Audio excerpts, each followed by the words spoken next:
এখানে পাড়ার ছেলেরা গাব পারতেছে।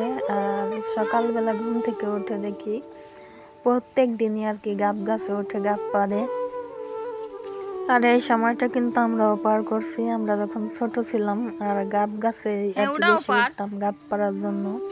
আর আমি কিন্তু ছোটবেলার থেকে কোনো গাছে ওঠার সাহস পাই না, ভয় লাগে। শুধু গাব গাছটাতে উঠতে পারি, কারণ গাব গাছের ডাল শক্ত থাকে আর ছোটবেলায় আর কি গাব ধরে। তাছাড়া অন্য অন্য কোনো গাছে আমি উঠতে পারি না, আম জাম কাঁঠাল এগুলো। আর পাড়ার ছেলেরা তো প্রতিদিনই গাব পারে। আর এই তো গাব পাড়া শেষ, আর প্রতিদিন আর কি আমরা যদি চোখে আমাদের চোখে যদি পড়ে তাহলে কিছু গাব দিয়ে যায়, আর যদি আমাদের চোখে না পড়ে তাহলে তো ব্যাগ ভরে নিয়ে যায়। আর এখন চলে আসছি দুপুরে রান্না বাড়ায়। আর আজকে মুরগির মাংস রান্না করব, তাই ভাতটা টপ ক্যামেরায় রান্না হয়ে গেছে। আর ওই চুলায় কড়াইটা দিয়ে তেল মশলা দিয়ে ভালো করে কষিয়ে আর মুরগির মাংসটাও দিয়ে দিলাম। আর মুরগির মাংসটা ভালো করে কষিয়ে নিব।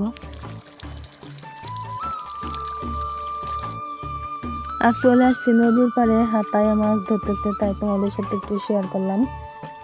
আর নদীর পাড়ে চলে আসছি, এখানে আমাদের তাওহিদ বাবু শরবত খাইতেছে। আর বাড়ির সবাই এখানে বসে আড্ডা দিতেছি আর আম্মা খাইতেছি। আর ওদিকে তো আমার মাংসের তরকারিটা রান্না করা অফ ক্যামেরায় হয়ে গেছে, তোমাদের সাথে শেয়ার করা হয় নাই। আর খুব ছোট্ট একটা ভিডিও তোমাদের সাথে শেয়ার করলাম, আশা করি ভালো লাগবে। তাই লাইক দিয়ে পুরো ভিডিওটা কন্টিনিউ করবে আর সাবস্ক্রাইব করে আমার পাশে থাকবে। ভালো লাগলে শেয়ার করবে।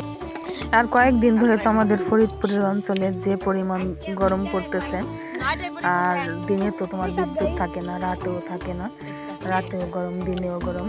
একবার নদীর পাড়ে যাই বসি, একবার বাড়িতে বসি, কোথাও যায় আর কি ভালো লাগে না গরমের কারণে। আর এই গরমের দুপুরে কিন্তু আম্মা খাটা বাড়ির সবাই মিলে খাওয়া কিন্তু ভীষণ মজার ব্যাপার ছিল। আর আমার এই নতুন চুলাটা কিন্তু গতকালের ভিডিওতে তোমাদের সাথে শেয়ার করছি। আর গতকাল ছিল একরকম, আর আজকে কিন্তু আর একরকম একটু ডিজাইন করছি, তাই তোমাদের সাথে শেয়ার করলাম। আর ভিডিওটা আজকের মতো এখানে শেষ করে দিলাম। দেখা হবে পরে একটা ব্লগে। আল্লাহ হাফিজ, আসসালামু আলাইকুম।